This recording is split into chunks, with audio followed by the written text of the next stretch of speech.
ফেব্রুয়ারিতেই ত্রয়োদশ জাতীয় সংসদ নির্বাচন। সারা দেশ প্রস্তুত হচ্ছে একটি অবাধ, সুষ্ঠু এবং গ্রহণযোগ্য নির্বাচনের জন্য।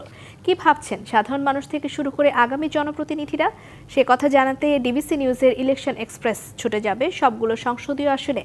আজ সারাদিন আছে সংসদীয় আসন ২১, রংপুর ৩-এ।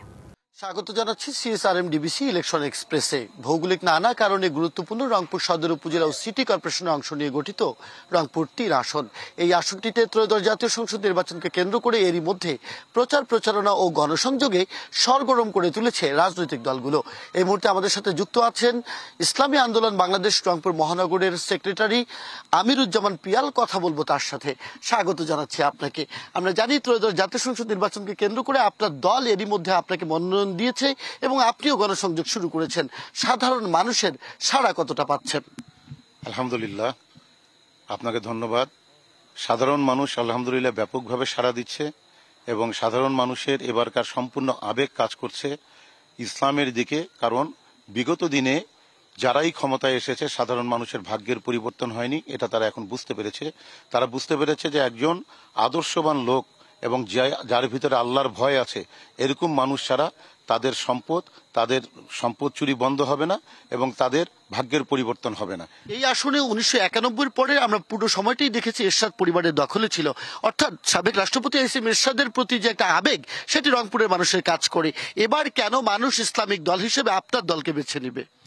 ১৯৯১ সালের পরে এরশাদের পক্ষে যে আবেগ কাজ করেছিল, সে সময় তিনি কারাবন্দী ছিলেন, সেজন্য রংপুরের মানুষের মধ্যে একটা আবেগ কাজ করেছিল। এজন্য এরশাদের পক্ষে তারা মত দিয়েছিলেন। আর পরবর্তী নির্বাচনগুলোর কথা যদি আপনি বলেন, তাহলে আপনারা হয়তো সাংবাদিক মহল জানেন যে প্রতিটি নির্বাচনী পেশিশক্তি, কালো টাকা এবং বিভিন্ন কিছুর মাধ্যমে এই সাধারণ মানুষকে কিনে নেওয়ার একটা প্রবণতা বস্তুবাদী রাজনৈতিক দলগুলোর মধ্যে দেখা গেছে। যে কারণেই এই পেশিশক্তি, কালো টাকা এবং প্রশাসনকে ব্যবহার করে তারা তাদের নির্বাচনে তাদের পক্ষে রায় এনেছে। এজন্যই সাধারণ মানুষের আবেগ যেটা কাজ করেছে, আসলে সেই আবেগের এখন পরিবর্তন হয়েছে। এখন মানুষ আসলে মুক্তি চায়। মানুষ তাদের ক্ষুধা, দারিদ্র, আমাদের রংপুরের মানুষ মঙ্গায় নিপীড়িত। এই দীর্ঘ ৫৪ বছরও আমাদের তিস্তা প্রকল্পের কোনো সমস্যার সমাধান হয়নি। রংপুরের মানুষকে যেগুলো প্রতিশ্রুতি দেওয়া হয়েছে, একটি প্রতিশ্রুতিও পূরণ হয়নি। আপনি দেখবেন যে আগামী থেকে ইসলামিক দলগুলোই রংপুরের এই প্রতিশ্রুতির বাস্তবায়ন ঘটাবে ইনশাআল্লাহ। ইসলামী দলগুলোর প্রতি যে মানুষ ঝুঁকছে, আপনি বিগত সিটি কর্পোরেশন নির্বাচনের হিসাব থেকে আপনি বুঝতে পারবেন যে যদিও আমাদের হিসাবে ৮০,০০০-এর উপরে ভোট হাত পাখার পক্ষে পড়েছিল, কিন্তু ওই যে মৌলবাদী শক্তির উত্থান ঠেকাতে সরকারিভাবে এই ভোটকে ৫০,০০০ দেখানো হয়েছে। যেখানে আওয়ামী লীগ ক্ষমতায় ছিল, সে আওয়ামী লীগ ২২,০০০ মাত্র ভোট পেয়েছিল।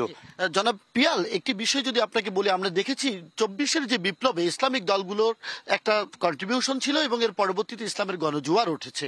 কিন্তু এখন সহসাই দেখি মব সৃষ্টি হয় এবং মানুষজন অভিযোগ করছে এই মবগুলোতে ইসলামিক দলগুলোরই সম্পৃক্ততা বেশি। আপনার বক্তব্য কি? আমার মনে হয় না এটা গণমানুষের অভিযোগ।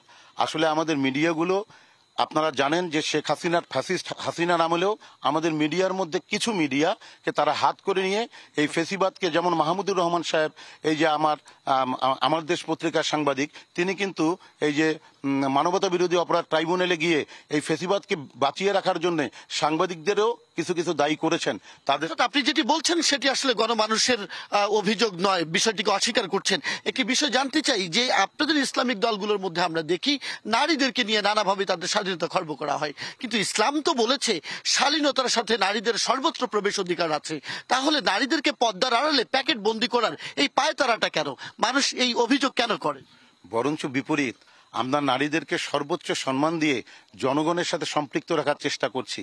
হ্যাঁ, আপনারা মিডিয়া হয়তো অন্যান্য খোলামেলা যে নারীরা ঘুরে বেড়াচ্ছে তাদেরকে আপনারা হাইলাইট করছেন, তাদেরকে দেখছেন, কিন্তু আমাদের নারীরা, আমরা জানেন যে আল্লাহ পাক এই নারীদের শালীনতা বজায় রাখতে।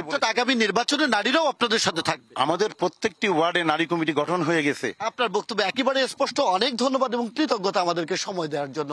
সিএসআরএম ডিবিসি ইলেকশন এক্সপ্রেস এরপর রাত ৯টার খবরে যুক্ত হবে রংপুর জেলা বিএনপির সাথে। জানবে বিএনপির মধ্যে অন্তকোন্দল কতটা রয়েছে, আগামী নির্বাচন নিয়ে কি ভাবছে সেই দলটি, নির্বাচনের প্রস্তুতি বা কতটুকু নিচ্ছে। থাকুন সিএসআরএম ডিবিসি ইলেকশন এক্সপ্রেসের সাথে।